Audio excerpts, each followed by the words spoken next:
Ողջույն, հարգարժան հետևորդներ, ինչպես խոստացել էինք, այսօր միանում ենք ձեզ պատասխանելու ձեր բազմաթիվ հարցերին, որոնք գրեթե կրկնում էին մեկը մյուսին, դրանք հիմնականում նվիրված էին առաջիկա ընտրություններում, հնարավոր ձևաչափերին եւ հիմնականում հորդորներ էին միասնական ճակատով հանդես գալու եւ թույլ չտալու, որպեսզի նրանք, ովքեր անթաքույց դիրքավորվել են մեր պետության, պետականության դեմ, ընդհանրապես տեղ գտնել մեր քաղաքական ապագա դաշտում, ապագա միջավայրում։ Այսօր զրուցելու ենք քաղաքագետ Հարություն Մկրտչյանի հետ, ում հետ մենք վաղուց շատ ջերմ եւ մտերիմ հարաբերություններ ունենք դեռ 2020 թվականից կարծեմ խոսում էինք, դուք դեռ պատգամավոր էիք, ես պատգամավոր էի եւ կրկին խոսում էինք համագործակցության մյուս ուժերի հետ համագործակցության հնարավոր ձևաչափերի մասին, դուք նաեւ նախանձախնդիր էիք, որպեսզի կրկին միասնական ճակատով հանդես գալու այդ պատեհությունը չկորցնենք եւ հիմա նաեւ ձեզ հետ երկար ճանապարհ անցանք եւ որի ամենակարևոր հանգրվանը Եվրաքվեն էր եւ իհարկե այդտեղ մենք նաեւ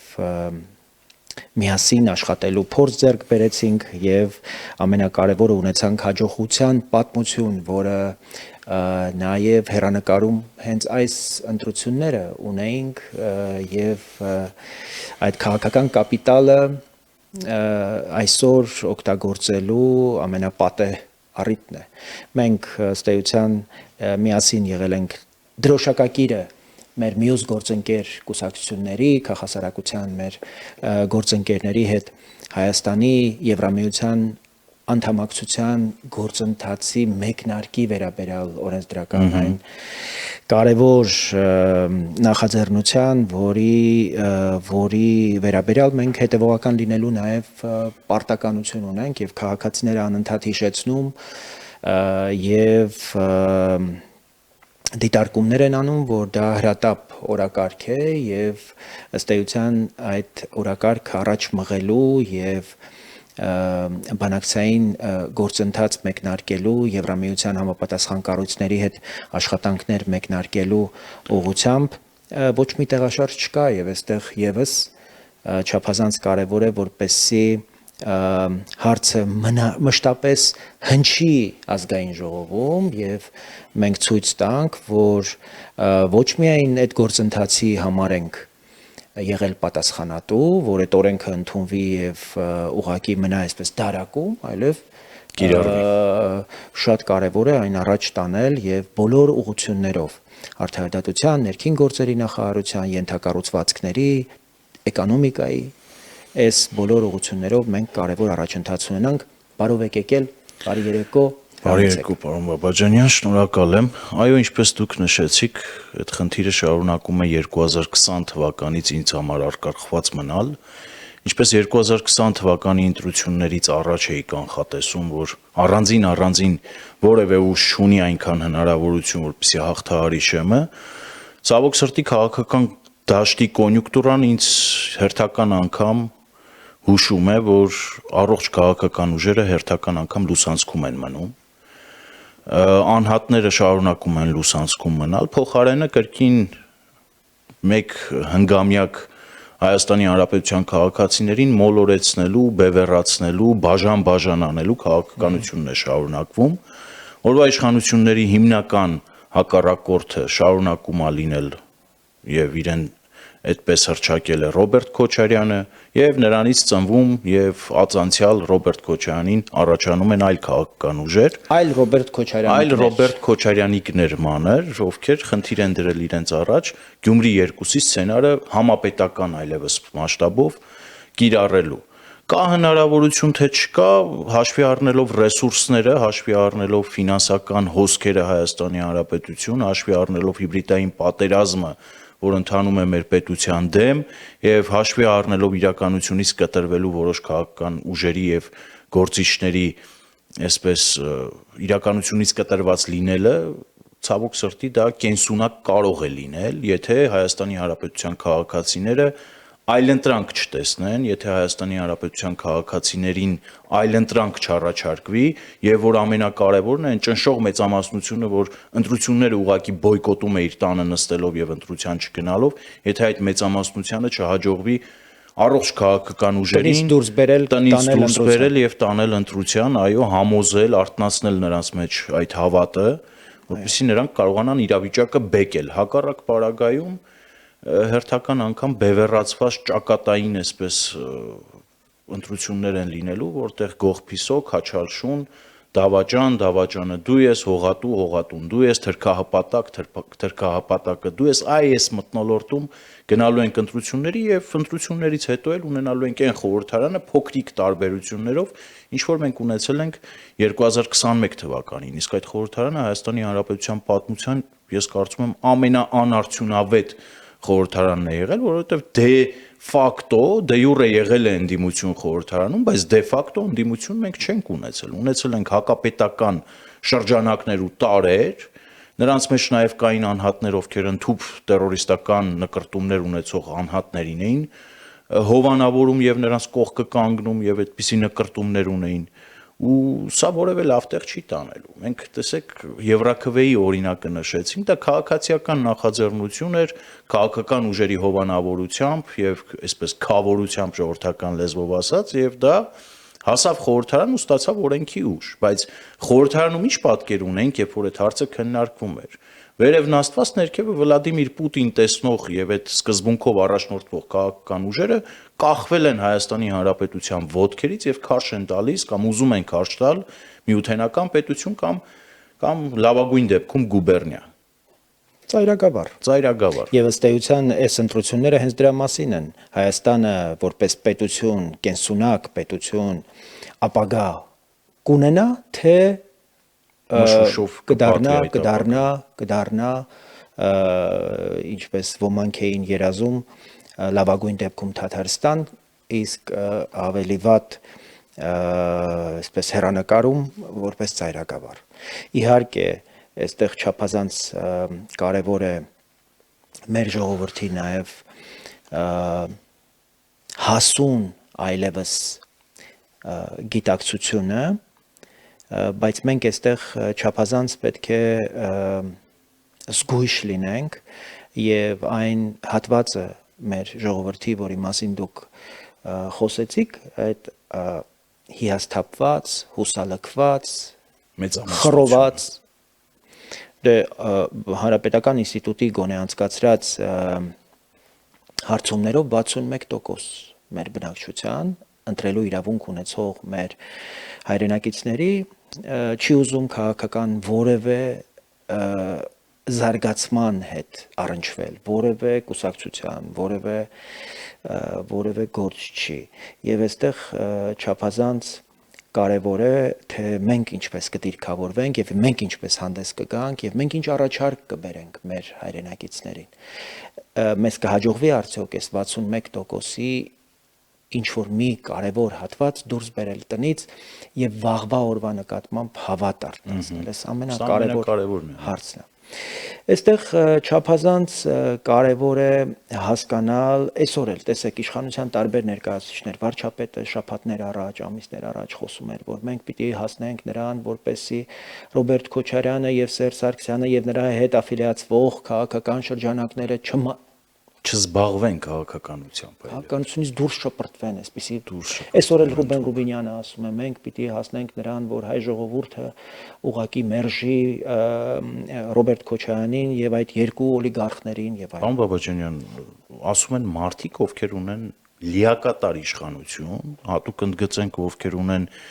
պողպատյա մանդատ, ովքեր ստացել են պողպատյա մանդատ եւ դեռ խոսում են Ռոբերտ Քոչարյանի քաղաքականության մեջ մնալու թե չմնալու հարցի շուրջ, այնինչ Ռոբերտ Քոչարյանի հարցը վաղուց պետք է քրեա իրավական ընթացակարգով լուծում ստանար եւ Ռոբերտ Քոչարյանը վաղուց պիտի ժամանակ չունենար քաղաքականության մասին մտածելու։ Սերժ Սարգսյանը նույնը, նախկին թալանչիներն ու ուզուրպատորները նույնն են, ոչ թե օրինակ Գյումրու օրինակով մրցավազքի մեջ մտնել ուզուրպատորների հետ, դեռ մի բան էլ վարչապետի մակարդակով հայտարարել, որ ընտրություններում առաջադրված են ուզուրպատորներ, պարտվել այդ ընտրությունները, ի վերջո Գյումրիում պարտվեց քաղաքացիական պայմանագիրը, եւ համապետական մասշտաբում հիմա նույնը կրկնել։ Կարող ենք ասել ես, դուք,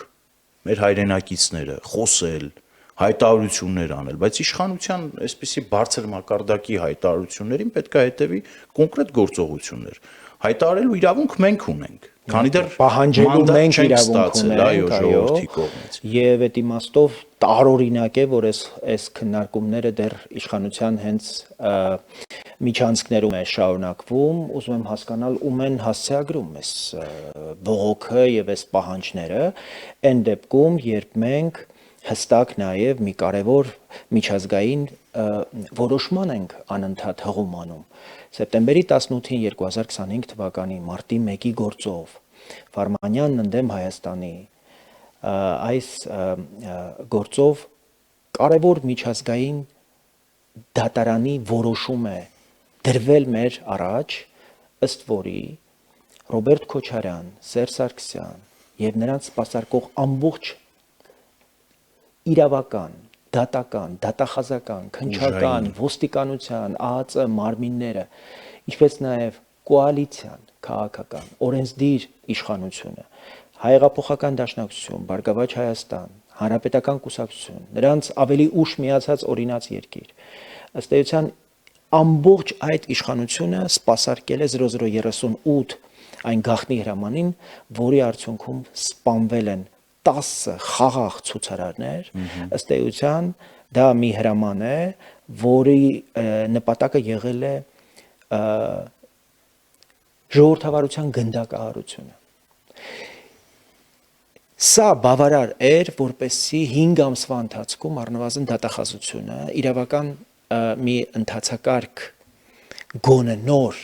թափ հաղորդելու այս գործին որոշակի նշաններ ցույց տար, իսկ ազգային ժողովը արդեն քաղաքական գնահատական տար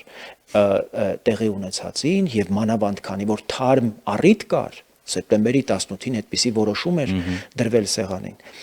եւ դրանից հետեւություններ արվեր եւ ուղղակի մեր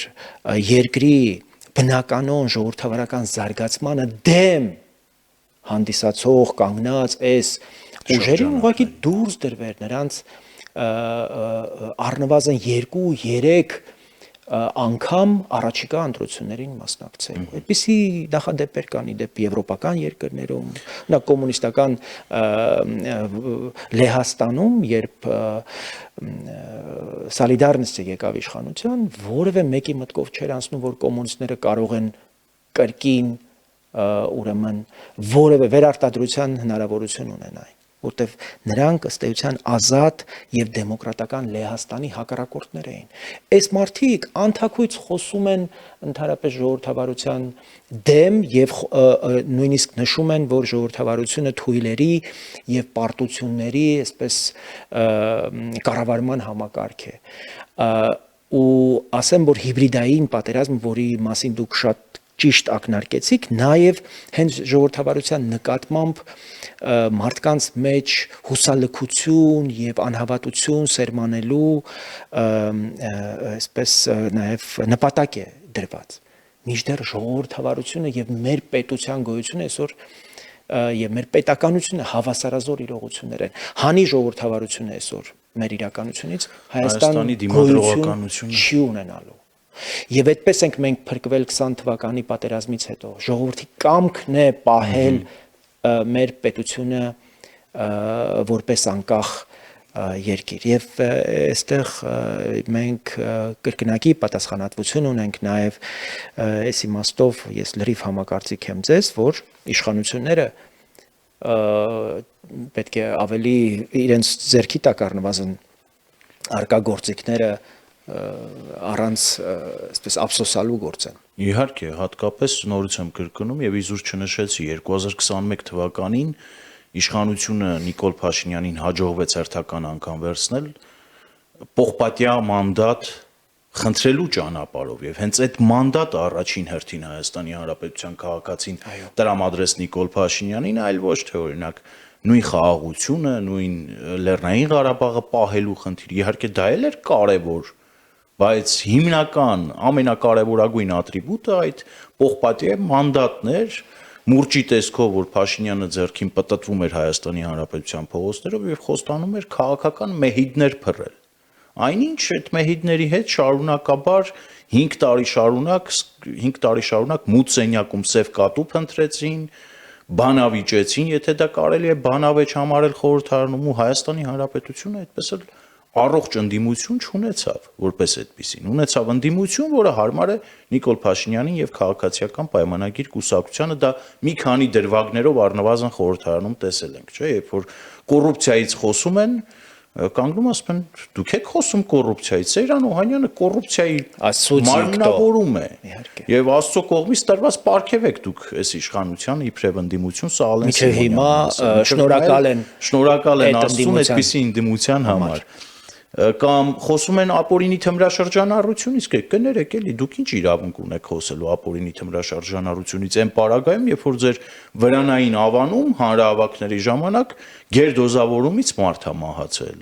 կամ հենց ձեր շրջապատում մարդիկ այդպիսի համբավ ունեն, եւ այսպես շարունակ։ Հիմա Հայաստանի Հանրապետության քաղաքացիների դաշտ է նետված գնդակը մեծ հաշվով, կրկին անգամ քաղաքացու վրա ողջ պատասխանատվությունը փորձում են քաղաքական ուժերը բարթել քաղաքացու վրա, բայց Հայաստանի Հանրապետության քաղաքացուն այլընտրանք չեն առաջարկում, կամ եթե առաջարկում են, իրենց հարմար կոնյունկտուրայով են առաջարկում, որպեսզի թե իշխանության համար հարմար լինի խորհրդարանում այդպիսի ընդդիմության հետ աշխատելը, թե ընդդիմության համար հարմար լինի թալանը ինչ որ կերպ պահելը եւ առևտրի մեջ մտնելը նաեւ իշխանական ներկայացուցիչների հետ։ Հիմնական նպատակը սա է եւ կարծում եմ Հայաստանի Հանրապետության ժողովուրդը շատ լավ հասկանում է ինչ է իր շուրջ տեղի ունենում եւ դա է պատճառը, որ հենց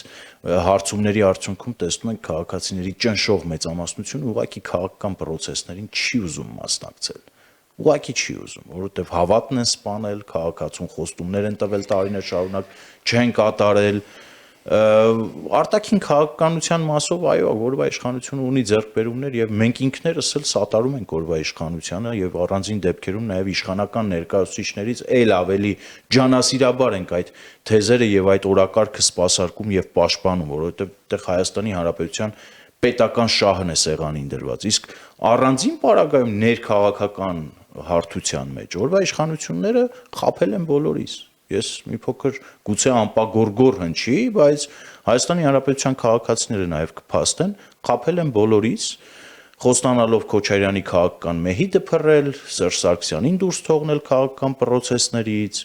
օլիգարխներին դուրս թողնել եւ հետ պահել քաղաքական process-ներից, այնինչ մենք տեսնում ենք, որ նույն 26 թվականի սպասվելիք ընտրություններին արդեն մի քանի օլիգարխ է հայտ ներկայացրել ընտրություններին մասնակցել։ Ոչ միայն օլիգարխներ են իրենց դեմքով մասնակցում, նաև այլ ովքեր Ռուսաստաններում փախած այսպես նախկին պաշտոնյաներ են, իրենց աջակցությունն են հայտնում այս կամ այն նարկոբարոններ, այդպես սա արդեն խոսում է նրա մասին, որ այո, լուրջ հետևություններ անելու կարիք կա, բայց այստեղ ուզում եմ հատուկ կանգ առնել ձեր կարևոր դիտարկման վրա 2021 թվականին այո բոլորս հիշում ենք այդ հայտնի մուրճը եւ 2018 թվականին խոստացված արդարության հաստատման այսպես կարգախոսները եւ սպասումները պատերազմի կոവിഡ്ի պատճառով դրանք հետաձգվեցին 2021-ին մարդիկ հույս ունեին, որ վերջապես այդ արդարությունը կհաստատվի եւ մեծ հաշվով այս հիասթափված մեր հայրենակիցների զգալի հատվածը իհարկե այդտեղ պատերազմի պատճառներ կան, բազմաթիվ այլ իրողություններ, որոնք մարդկանց ուղղակի այսպես հիասթափեցրել են, խորապես հիասթափեցրել են, բայց այդտեղ նաև մեծ հատված արջի չափաբաժինը ես կասեի, որ Փաշինյանն ինքն է նշում, որ ինքը գյուղեր այցելելու տեսնում են, որ մարդիկ ուղղակի սպասում էին ավելի վճռական, ավելի վիրահատական միջոցներ, հատկապես դատական իշխանության կողմից, իրավապահ համակարգի կողմից մենք տեսանք, որ ոչ դատական համակարգը զտվեց այդ նախկին արատավոր իշխանական շրջանակների հետ առնչվող քրեական նույնիսկ տարերի հետ առնչվող դատավորներից հնարավոր չեղավ ազատվել, նրանցից շատերը շարունակում են ինչպես նախկինում, այսպես հանգիստ դատական համակարգում մնալ, որոշումներ կայացնել, որոնք խայտառակ հարված են պետությանը, պետականությանը եւ ինքնին հասնել նրան, որ Ռոբերտ Քոչարյանը ոչ թե ցուցմունք տա, այլ ասուլիս, ոչ թե սեփական, ոչ թե օրինակ անազատության մեջ քրեակատարողական հիմնարկի խցում գտնվի, այլ սեփական հյուրանոցում լրագրողներ հրավիրի եւ նրանց իր ուզած լրագրողներին, իր ուզած լրատվամիջոցներին եւ նրանց հարցերին պատասխանի եւ պատասխաններն էլ մեծ հաշվով, պատասխաններն էլ ուղղակի լինի Հայաստանի վրա մատնագիր, Հայաստանի վրա պատերազմ բերելու, այսպես տենդով լցված, ռուսներին բերել Հայաստանի վրա պատերազմի, Իրանին բերել Հայաստանի վրա, այսինքն այս իրողությունները ավելի մեծ հուսալքություն են առաջ բերում եւ այս իմաստով մենք անելիք ունենք եւ այստեղ ուզում եի հատուկ ձեզ հետ խոսել նաեւ հավաքական այսպես վառ անհատների նաեւ մտահոգ քաղաքական ուժերի այսպես հնարավոր կոնսոլիդացիայի մասին։ Ես հատկապես ուզում եմ, որ մենք կանգ առնենք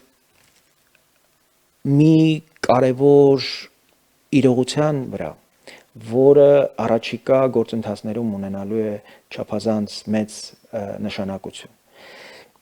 Գիտեք, վատ իշխանություն ունենալը վատ ընդդիմություն ունենալու հետ վատ իշխանություն ունենալը ողբերգություն է, բայց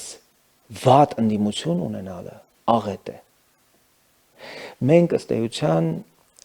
այս իրավիճակում ենք, երբ մեր քաղաքական միջավայրում տեղ են գտել ուժեր, որոնք նախ ընդդիմության դասական իմաստով,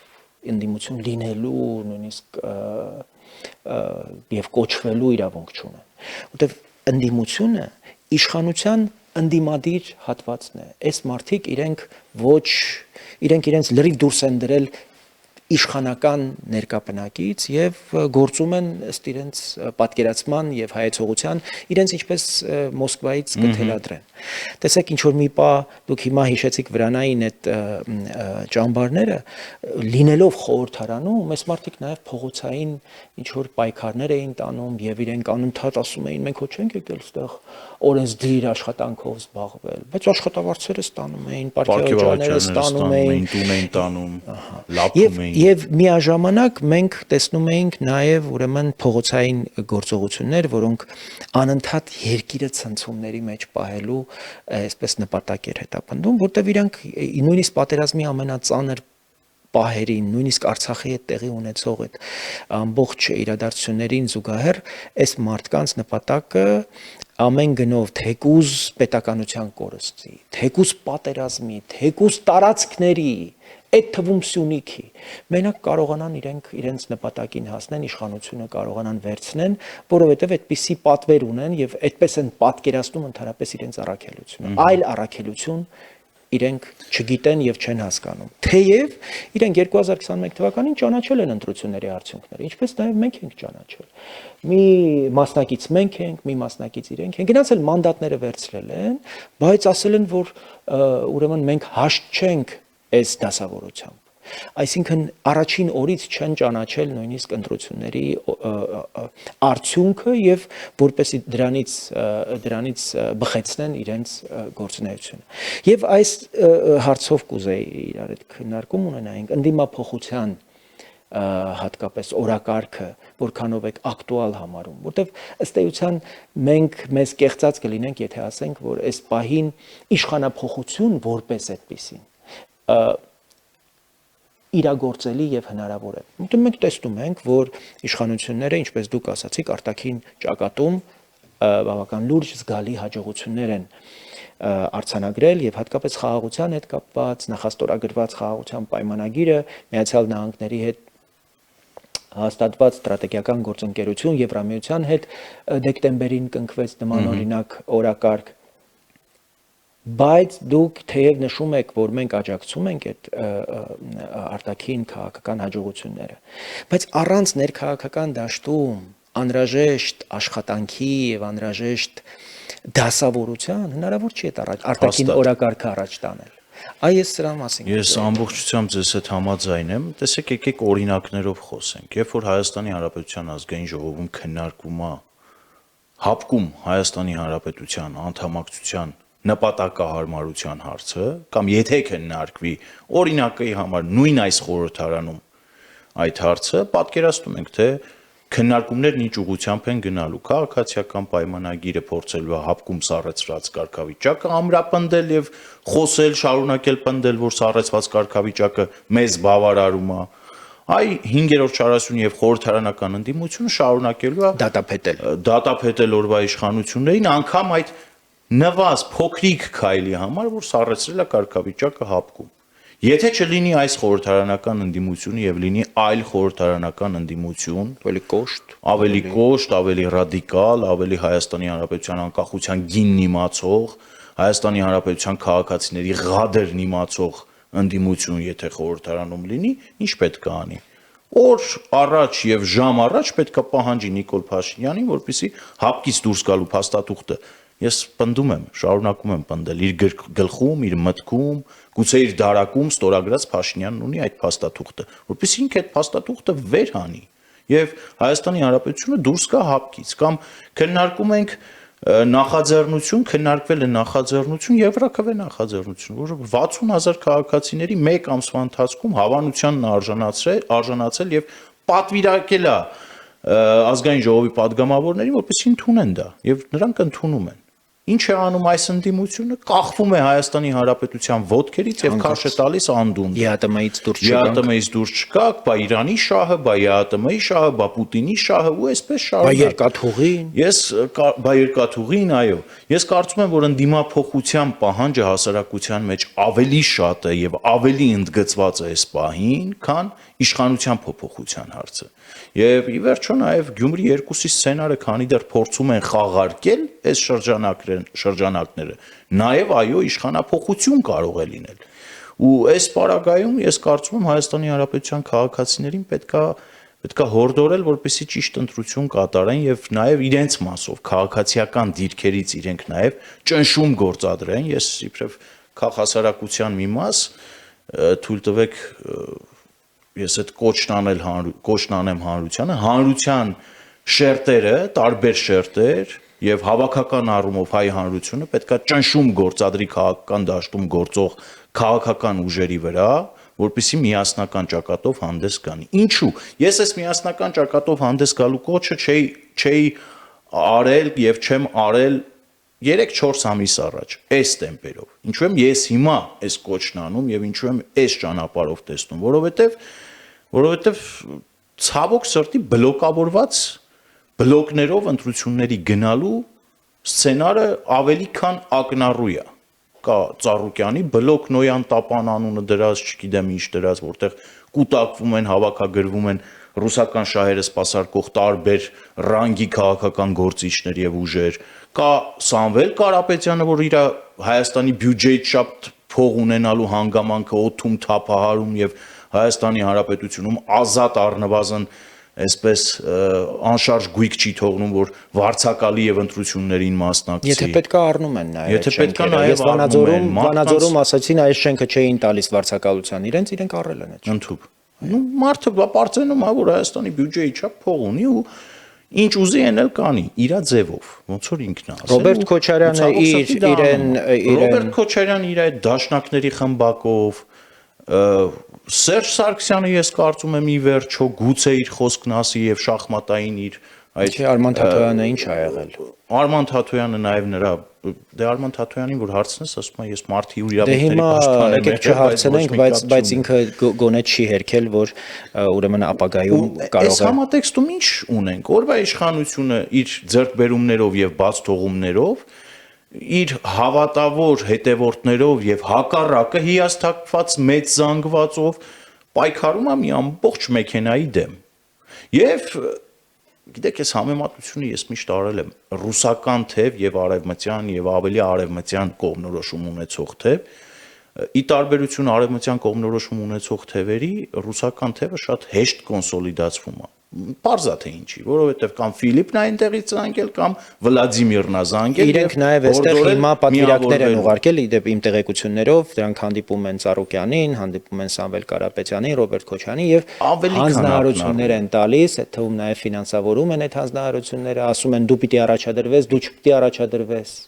Պատկերացնում եք Մոսկվայից ինչ որ մարդիկ են գալիս, Ծառուկյանին նստում, ասում են մենք հարմար չենք գտնում, որ դուք մասնակցեք այս ընտրություններին, այսինքն ավելի մեծ կոնսոլիդացիաների նորմալ է Լուկաշենկոին կեր Ծառուկյանին որ այդպիսի կոչերով եւ հորդորներով դիմում են, դա նորմալ է։ Մենք նաեւ Հայաստանի անկախության, Հայաստանի ինքնիշխանության ժողովրդավարական գործընթացների աջակցող քաղաքական ուժերը, որոնք չեն կառավարվում դրսերից, մենք այդ հասունությունը հանդես չենք բերում, որպեսզի կարողանանք այս իրողություններին ցավոք սրտի ուրեմն նաև կոնսոլիդացված համապատասխան եւ պարոն Բաբաջանյան հենց այդ համատեքստում է որ ես մեր հայրենակիցներին դիմում եմ եւ հորդորում որպեսզի իրենք քաղաքացիական իրենց դիրքերից հնարավոր բոլոր ու անհնար մեթոդներով կլինի Facebook-ում, կլինի փողոցում հանդիպելով, կլինի ծանոթի միջոցով կապնվելով ճնշում գործադրեն քաղաքական ուժերի եւ նրանց առաջնորդների վրա, որպեսզի միավորվեն։ Եթե չեն միավորվում, իսկ կան քաղաքական ուժեր, որ այս փուլից հայտարարում են, որ իրենք միայնակ են գնում ընտրությունների, եթե չեն միավորվում, երեք ինձ մոտ մեկ հարց է առաջացել։ Պարոնեք, դուք ասում եք գալիս ենք իշխանություն վերցնելու։ Դուրս կանք այդ հեքիաթային ինչ-որ վարդագույն ակնոցները մեր աչքերից հանենք ու իրականությանը բաց աչքերով նայենք։ Դուք գնում եք ընդդիմություն աշխատելու։ Կան ուժեր, որ ասում են մենք գնում ենք կոալիցիոն իշխանության մաս լինելու։ Այստեղ ավելի է բարդանում իրավիճակը։ Այդ դեպքում հարց է ուղղակի առաջանում։ Ում եք թողնումը մեկ այլ հարց է։ Բա ում եք առաջադրելու պաշտոններում։ Կուսակցություններ կան, որ կադրային բանկ ուղղակի չունեն։ Իսկ այդ կուսակցությունները մեծ հավակնություններ ունեն իշխանություն լինելու, կոալիցիոն իշխանության մաս լինելու։ Մեկը չկա հարցնի։ Լավ, ընդունենք դուք կոալիցիոն իշխանություն եք։ Քանի նախարարի պոտենցիալ տեխնացուի անուն կարող եք հենց վաղը տալ։ Քանի փոխնախարարի պոտենցիալ տեխնացուի անուն հենց վաղը կարող եք տալ։ Քանի մարզպետի անուն կարող եք վաղը տալ։ Երբ որ այս հարցը տակ եւ իրականում պատին դեմ տալով պահանջեք պատասխաններ, այդ պատասխանները չեք գտնի, որովհետեւ ես կրկնում եմ կադրային խնդիր ունեն կուսակցություններ կան, բայց իրենց համար չափից ավելի մեծ նշաձող են սահմանել։ Քավլիցի էլի կարող են գնալ մասնակցել, հերթական անգամ ինչա լինելու, հերթական անգամ բաց ճակատով հարվածելու են պատին եւ առանձին դեպքերում քաղաքացիական պայմանագրի համակիրներից շուտ շտապեն քաղաքացիական պայմանագրի գրասենյակ շնորհավորելու քաղաքացիական պայմանագրին։ Ամեն դեպքում մենք մեր հայրենակիցներին նշենք, որ նաև այստեղ ենք ասելու, որ պատրաստ ենք համագործակցել բոլոր այն ուժերի հետ եւ այն հանատների հետ, այն վառ ներկայացուցիչների հետ, ովքեր այս ամբողջ տարիներին եղել են մեր օրակարգերի կողքին եւ մենք որպես քաղաքական ուժ, այլ քաղաքական ուժերի, այլ դերակատարների առաջ բաց ենք եւ շարունակում ենք բաց պահել դուռը եւ պատուհանները եւ պատրաստ ենք ուրեմն լուրջ այդ օրակարգի շուրջ լուրջ քննարկման, բայց ես ուրիշ բանի մասին եմ ուզում խոսել։ Նայեք, դուք հատուկ ընդգծեցիք արտաքին քաղաքական հաջողությունները, ես ուզում եմ այդ միտքը շարունակել այլ տեսանկյունից։ Նայեք, ես կարծում եմ, որ օգոստոսի 8-ը եւ դրա շարունակությունը հանդիսացող գործընթացները, հատկապես խաղաղության գործարքը, տեսեք Վենսի այցով նշանավորված կարևորագույն ձեռքբերումները տեխնոլոգիական այս նոր գործարանները, ինչպես նաև էներգետիկ համագործակցության հեռանկարը չի կարող այս կարևոր օրակարգը ընդհանրապես, որը պետք է ասել, որ խաղաղության եւ անվտանգության, այսպես հորիզոններ է Հայաստանի առաջ բացում, կախված լինել մի քաղաքական ուժից, մի քաղաքական անհատից եւ մի ընտրական ցիկլից։ Այս համաձայնությունները եւ այս օրակարգը պետք է հրճակել համազգային օրակարգ եւ դրա շուրջ պիտի լինի քաղաքական եւ հասարակական լայն կոնսոլիդացիա։ Ով որ դեմ է Հայաստանում խաղաղությանը եւ Հայաստանի այս տարածաշրջանում խաղաղ համակեցությանը, բարգավաճմանը, բարեկեցությանը, պիտի ուղղակի դուրս շպրտվի մեր քաղաքական միջավայրից։ Ես հույս ունեի եւ դեռ հույս եմ տածում, որ առաջիկայում մենք նաեւ որպես ակտիվ դերակատար այս ընտրություններում մեզ հաջողվելու է հասնել նրան, որ բազմաթիվ ապօրինություններ են բացահայտվելու նաեւ այս ընտրական գործընթացների հետ կապված։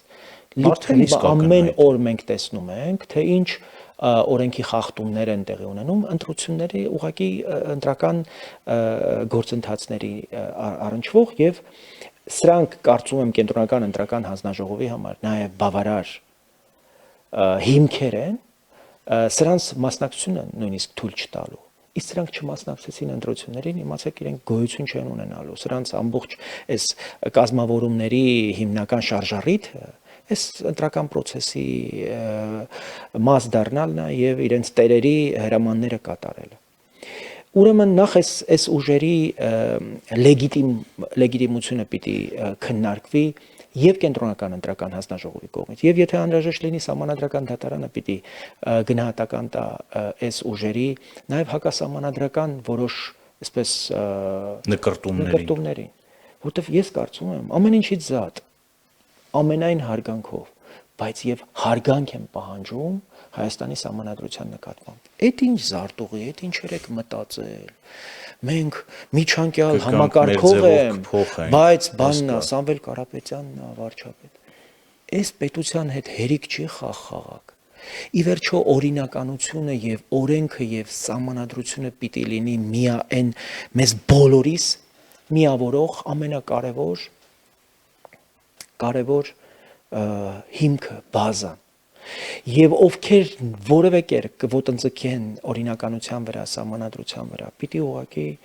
ուղղակի outsider-ներ հրճակվեն քաղաքական դաշտից, որտեղ մենք պիտի հանդուրժենք քաղաքական դաշտում նրանց, ովքեր օրենքի առաջ օրենքի նկատմամբ գոնե հարգանք ունեն եւ սահմանադրության նկատմամբ նվազագույն հարգանք են տածում։ Ու այս իմաստով ես շատ պիտի ուզեի, որպեսզի մենք կենտրոնանայինք այս կոնսոլիդացիայի հարցին, որ նախ այս կարևոր ձեռքբերումները ամրապնդելու մի հնարավորություն կա։ Ներսում պիտի համախոհություն լինի սրա շուրջ։ Եթե մենք ներսում այդ համախոհությունը չունենանք, մենք չենք կարող ակնկալել, որ այս օրակարգերը առաջ մղելու ներուժ կա։ Այսօր մեր ամերիկացի գործընկերները, եվրոպացիները սրտի այսպես վախով հետևում են այս իրադարձություններին, որպեսզի տեսնեն, լավ, իշխանությունը հասկացանք, բայց ովքեր են լինելու, օրինակ, այն ընդդիմադիր ուժերը, որոնք սատարելով հանդերձ այս օրակարգերին, օրինակ դրանից ավելի որակյալ եւ ավելի արագ տեմպ են պահանջելու իշխանություններին կատարելու այս կամ այն հանձնառությունը, ինչպես դուք նշեցիք, օրինակ հապկի դեպքում։ Տեսեք, այդ հարցը բարձրացնող չկա խորհրդարանում։ Երբեմն քաղաքացիական պայմանագիրը այնքան նեղն է անգնում, իրենք են այդ հարցը բարձրացնում, իրենք էլ պատասխանում, այսպես սփոփվում։ Մինչդեռ պիտի լինեին ընդդիմադիրներ, ովքեր այս հարցերը պիտի բարձրացնեին եւ իշխանությանը նեղը գցեին։ Երբեմն նաեւ հնարավորություն չտալով, որ իրենք ունենային այն ազատությունը, որ ունեն այսօր։ Եվ նույն ռուսների հետ, նույն այլ գործընկերների հետ խոսակցությունների ժամանակ հղում անեին, որ մեզ մոտ նեղում են մեր ընդդիմադիրները մեզ։ Եվ մենք չենք կարող, պիտի գնանք, այս քայլերը պիտի ձեռնարկենք։ Ու սա կլիներ իրապես առողջ գործընթաց, մեր պետության հիմքերը ամրապնդող եւ ֆունդամենտները այսպես ավելի կայունացնող իրողություն։ Խնդրեմ։ Ես կարծում եմ, որ այդ ուժերին դուրս թողելու մասով ամբողջությամբ ձեզ հետ համաձայն եմ, նաև պետք է ասենք, որ եվրոպացի գործընկերները նաև մատնացույց են արել, չէ՞, հիբրիդային պատերազմի դեմ մղվող պայքարի շրջանակում, թե որ երկրի օրինակից կարելի է օգտվել։ Օրինակ Մոլդովայի օրինակով կարելի է որոշ ուժերի ուղղակի դուրս թողնել ընտրական պրոցեսներից։ Իդեպ ընտրությունների նախորդին շաբաթ օրը լռության օրից Կարծեմ լռության օրը Սահմանադրական դատարանը որոշում կայացրեց ռուսական այդ ուժերից մեկին ուղղակի դուրս դրեցին։ Կարելի է հայելային ընդཐུպ հայելային տեսքով նույնը կիրառել է լրիվ համաձայն եմ։ Թող այդ ուժերը պատրաստվեն, իսկ օրվա իշխանությունը թող նաև հաշվետու լինի, թե հանրության առաջ, թե նաև եվրոպացի գործընկերների, որովհետև իրենց այդ միջոցները, երբ որ տրամադրվում էին եւ իրենց ասում էին, որ այ Մոլդովայի օրինակով կարող եք պայքարել հիբրիդային պատերազմի դեմ, հենց սա նկատի ունեին եւ կարծում եմ մեր իշխանությունները դա լավ հասկանում են։ Ես Նիկոլ Փաշինյանի վերջին խոսքերի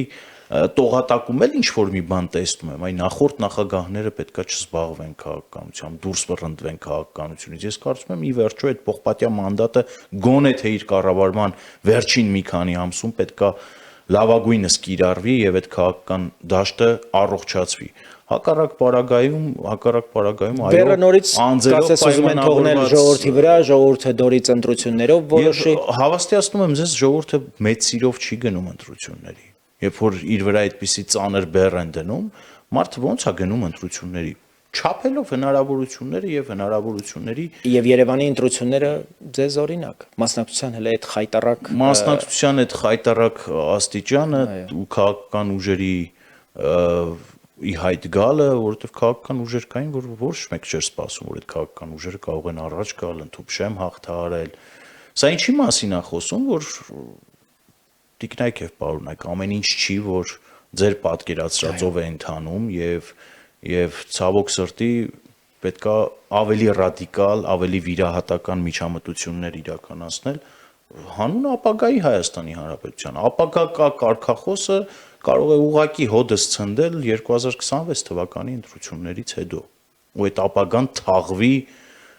մի խորը, չգիտեմ, ռուսական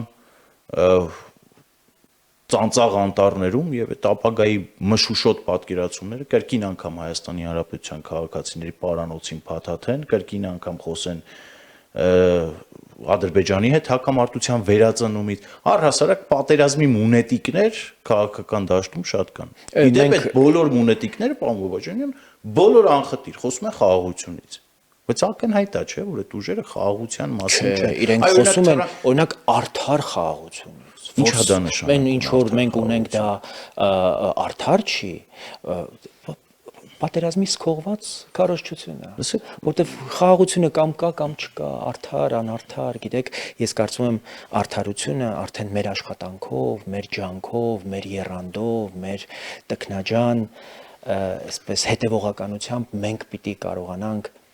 այդ խաղաղության պատուհանից օգտվելով մեր ժողովրդին բերել։ Ի վերջո մենք տեսնում ենք նաև, որ այո,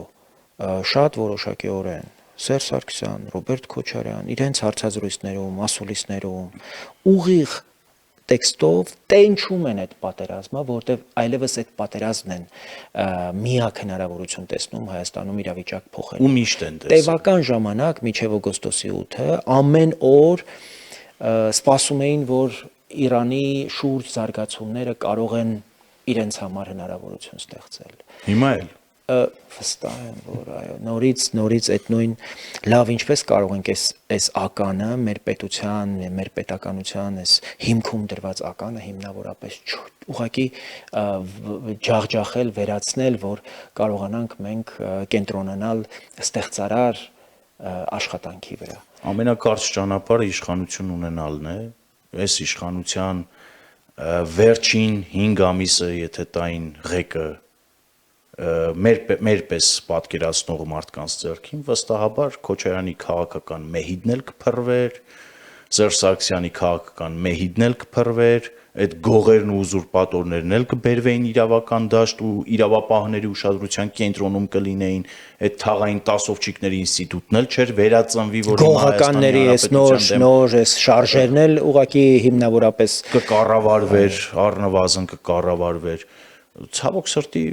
մենք իշխանություն չունենք, իսկ իշխանություն ունեցողները, եթե դու Վարդան Ղուկասյանին տանում ես Բերդ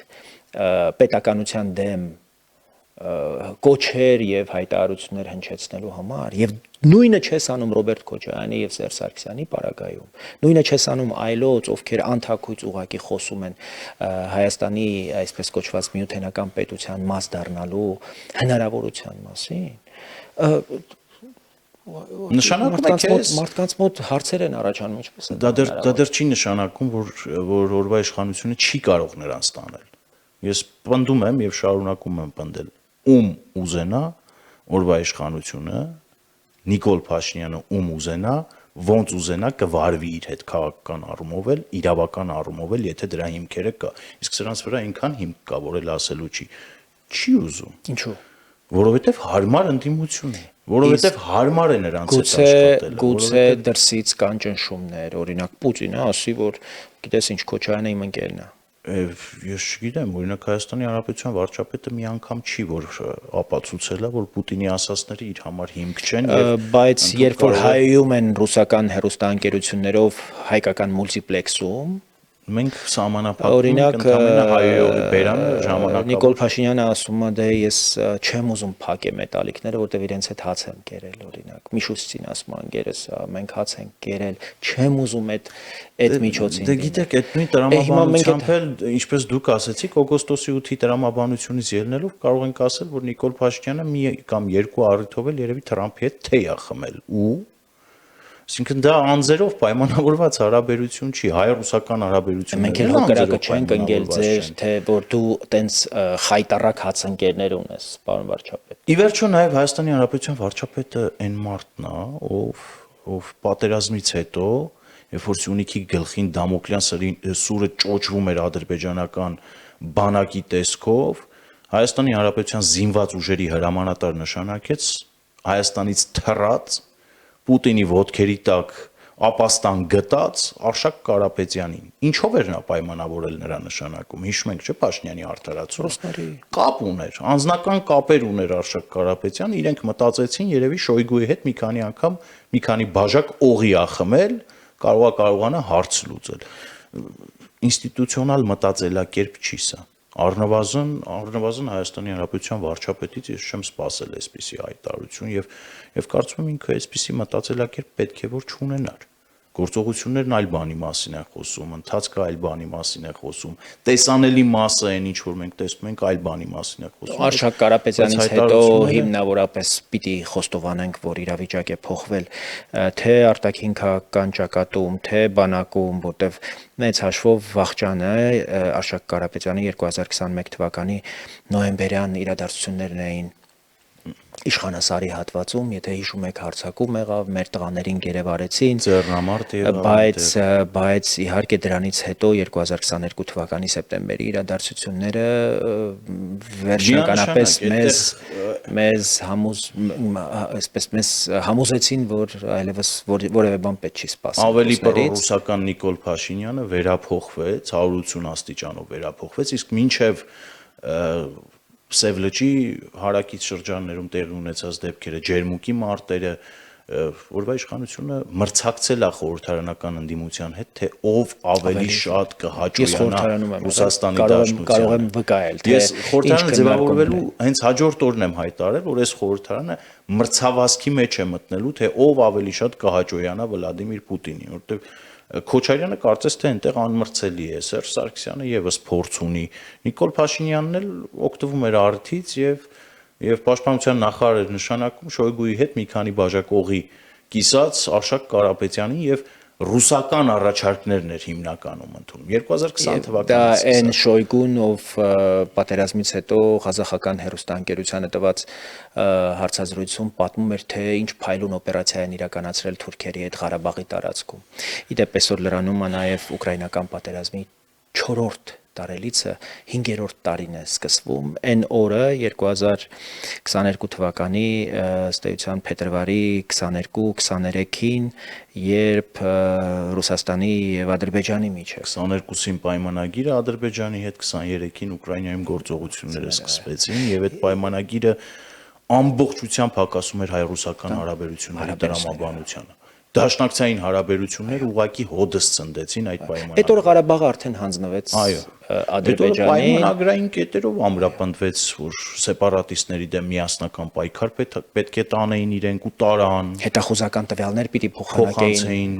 փոխանակեցին ու փոխանցեցին միմյանց եւ վերջնարդյունքում Լեռնային Ղարաբաղը դատարկվեց ամբողջությամբ։ Հետևաբար այստեղ մենք որ խոսում ենք Ռուսաստանի Պուտինի մասին, դրանք պիտի ավելի շատ մեր հայրենակիցները ընկալեն, որ մենք շատ կոնկրետ փաստական հիմքեր ունենք չվստահելու առնվազն այսօրվա Ռուսաստանի քաղաքական վերնախավին, որովհետև մեր աչքի առաջ տեղի են ունեցել իրողություններ, որոնք ուղղակի հնարավորություն չեն տալիս համագործակցության այսպես շրջանակ բոլոր կամուրջներն այրված են նույնիսկ այսպես պատկերացնել, մտովի, հիպոթետիկ, որոնք կարող են այս կամ այն կերպ Հայաստանին օգնել ոտքի կանգնել։ Իսկ մենք օրակարգը մեր այս պահին ուշքի գալն է, ոտքի կանգնելն է, ավերիչ այդ պատերազմից հետո ուժ գտնել եւ բոլոր ուղղություններով ուրեմն հնարավորություն ստանալ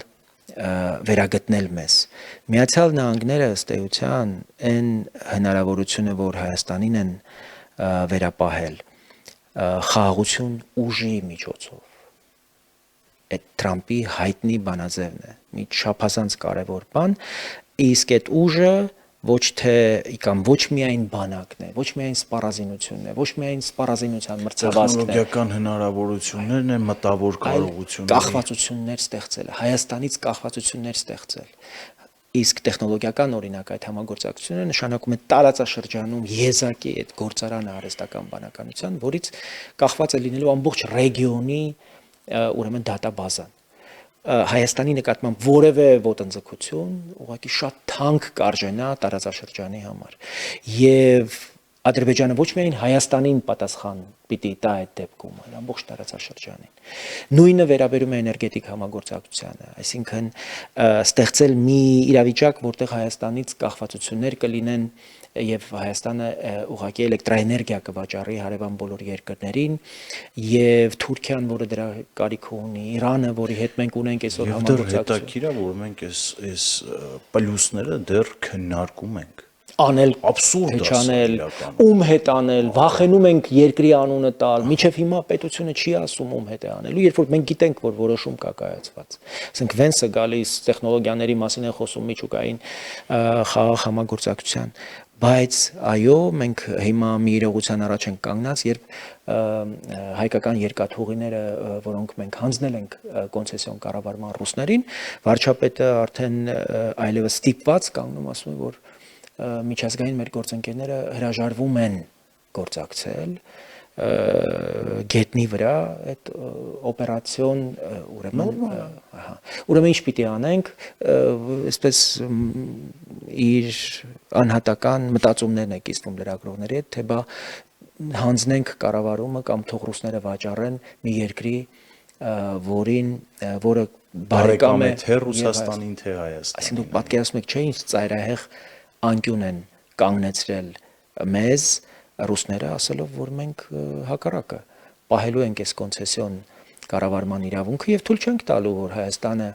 ուրեմն օգտվի այն հերանեկարներից, ապաշրջափակման այն հնարավորություններից, որի մասին մենք այսքան խոսում ենք։ Եվ սա շատ եւս մենք խոսեցինք ընդհանրապես արտաքին հաջողությունները ներքին քաղաքական համաձայնությամբ ամրապնդելու կարևորության մասին ու այս հարցերը օրինակ Երանի մենք այդ մանդատը ունենայինք եւ լսումներ հրավիրեինք եւ իշխանություններին ավելի համարձակ գործելու հարցադրումներ ուղղեինք, որ հեծը գուցե ավելի դժվար էր ազգայնացնել, քան մեր սեփականություն հանդիսացող այդ կառավարումը վերցնել։ Որտեվ կառավարման խնդիրը այդտեղ սեփականության հարց չկա, այնտեղ սեփականության հարց կար։ Ու այո, սա ավելի գուցե ավելի դաժան արճակատման պոտենցիալ ունի իր մեջ, բայց մենք ինչ այլ ընտրանք ունենք։ Ինչ թողնում ենք ռուսներին եւ հրաժարվում ենք ձեռք բերված այդ կարևոր համաձայնությունների մասին է խոսքը, երբ որ այդ կազմակերպությունը պայմանագրային հստակ պարտավորվածություններ ունի մեր առաջ ստանձնած, որոնք 90%-ով ձախողել են։ Չարաշահումների այն սարսափելի աստիճանը, որ կա հարավկովկասյան երկաթուղիներում, սա ինչի մասին է, ինչ ռուսներն ինչի են դեռ մի բան էլ նեղ սրտում։ Նորմալ process է եւ Հայաստանի Հանրապետության վարչապետը պետքա կաշկանդված չլինի որոշումների կայացման մեջ եւ հեծի օրինակով, այո, դա պետական կառավարման տակ վերցնի մինչեւ որևէ գործընկերոջ ներգրավելը եւ այդ գործընկերոջը հանձնել այդ կոնսենսիոն կառավարումը։ Ես կարծում եմ վարչապետը պետքա դադարի այդ խնդրողի կարգավիճակից, պետքա դուրս գա ու այլևս չխնդրի ռուսներին։ Ես կարծում եմ, որ խնդիրը նաեւ, եթե չեմ սխալվում, դուք կփաստեք նաեւ ձեր падգամավոր եղած ժամանակ վստահաբար նաեւ առնչված կլինեք դրա հետ, հարավկովկասյան երկաթուղիները նաեւ դատական ատյաններով էին անցնում 18 թվականին ահռելի քնչական կոմիտեն ահռելի ապացույցներ էր եւ պատերազմով ու կոմիտով պայմանավորված այդ 60 միլիոնի մի քանի տարվա ուղակի հայտնաբերած խախտումները, որ պետական բյուջեից ահռելի մսխումներ էին տեղ ունեցել եւ այդ ասեմ ձեզ ինձ հենց հարավկովկասյան երկաթուղիներից վստահ եմ ձեզ էլ բազմաթիվ պաշտոնյաներ առանձին գրում են, որ խայտարակ թալանը շարունակվում է։ Ավելին, ռուսական երկաթուղիները խայտարակ պարտքերի տակ է եւ այս պահին կառավարությանը խնդրել են Ռուսաստանի կառավարությանը միջոցներ հատկացնել, ինչը մերժվել է եւ իրենք հիմա իրենց գույքերն են իրենց ձեռքի տակ եւ Մոսկվայի կենտրոնում իրենց երկնաքերերն են վաճառում, որ կարենան դիմանան 50 միլիարդ մոտարապես ռուբլու կարիք ունեն, որպեսզի շունչ քաշեն։ Հիմա այս ընկերությանը մենք խնդրել ենք, հորդորել ենք, որպեսզի մեզ համար անհրաժեշտ այդ հատվածները իրենք նորոգեն, որովհետև մեզ համար օրինակ կարևոր է ուրեմն մեր ապաշրջափակումը իրականացնելու համար։ $1 միլիարդ մոտավորապես ծախս են նայում այդ աշխատանքները։ Այդ ընկերությունը չունի այդ փողը։ Դա կրկին մենք ենք անելու եւ իհարկե վարչապետը հայտարարեց, որ եթե իրենք չանեն, մենք պիտի անենք, բայց հետո տեսանք, որ Խուդատյանը կարծես սրբագրեց իբրև ռուսների հետ կայացրել ենք համաձայնություն, մենք ենք վճարելու։ Լավ, անգամ եթե ընդունենք տեսականորեն, որ Խուդատյանը ճիշտ է եւ ռուսների հետ ունեն համաձայնություն եւ ռուսներն էլ այդ ներդրումը կանեն։ Արդյոք սա համադրելի է թրիփի հետ։ Արդյոք սա համադրելի է Միացյալ Նահանգների կենսական շահերի հետ, թե ոչ։ Այդ նույնն է, որ օրինակ քաղաքական դաշտում օլիգարխի զարմիկը հայտարարում է, որ թրիփը պետք է համադրել Չինաստանի կենսական շահերի հետ։ Աբսուրդ է, չէ՞ սա։ Այսինքն Միացյալ Նահանգները, որոնք Չինաստանի հետ այսօր արճակատման մեջ են, այսինքն վիժեցնելու ավելի հեշտ ու կարճ ճանապարհ ու միջոց չկա։ Եվ այս համատեքստում հենց կնքված պայմանագրերից ելնելով Հայաստանի Հանրապետությունը պետք է ավելի ռադիկալ լինի հարավկովկասյան երկաթուղիների մասով։ Վստահեցնում եմ ձեզ, երբ որ այդ հարցը գա խորհրդարան կամ փորձեն խորհրդարանի մակարդակով լուծել, կտեսնեք խորհրդարանական ընդդիմությունը, թե ինչ արջի ծառայություն է մատուցում հերթական անգամ ռուսներին եւ հարավկովկասյան երկաթուղիների պաշտպանի դիրքերից հանդես գալիս։ Այ հենց այդ ընդդիմափոխության խնդիրը հասարակությունը պետք է լուծի։ Ես հույս ունեմ, պարոն Բաբաջանյան, որ ձեր մոտ կստացվի համախմբելու քաղաքական դաշտում եղած առողջ քաղաքական ուժերին, մենք համատեղ պիտի անենք, միասին պիտի անենք շրջանակներին, մեզ մոտ հույս ունենանք, որ կստացվի եւ մեր հայրենակիցներն էլ հենց դրան են սպասում, որովհետեւ մարդիկ փողոցում տեսնում եւ հարցնում են, լավ ինչ ենք անելու, որ մեր ձայնը փոշի չդառնա։ Եթե ձեզանից շատերը առանձին գնացին ընտրությունների, մենք գիտակցում ենք, որ մեր պոտենցիալ քվեն դառնալու է փոշի, ընտրական փոշի, որպեսզի փոշի չդառնա։ Ինչ անենք, համախմբվեք, որպեսզի կարողանանք ընտրություն կատարել եւ այս գել ու գազանների մեջ մի կերպ կարողանաք դուք մուտք գործել խորհրդարան, որովհետեւ ժողովուրդի վերջո այնտեղ պետքա ձայն ունենա, թե չէ։ Ինչքան պիտի օլիգարխները ժողովրդի անունից խոսեն, ինչքան պետքա դրսի օլիգարխները ժողովրդի անունից խոսեն, նախկին ուզուրպատորներն ու թալանչիները ժողովրդի անունից խոսեն։ Դա ժողովրդի անունից խոսել չի, դա հակապետական գործունեություն է, որ տարիներ շարունակ ծավալել են եւ մի բան էլ շարունակելու են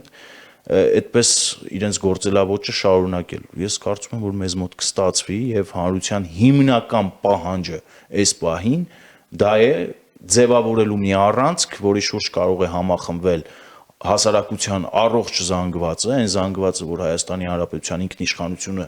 անկախությունը, խաղաղությունը որևէ պարագայում սակարկման առարկա չի դարձնում եւ չի դարձնի,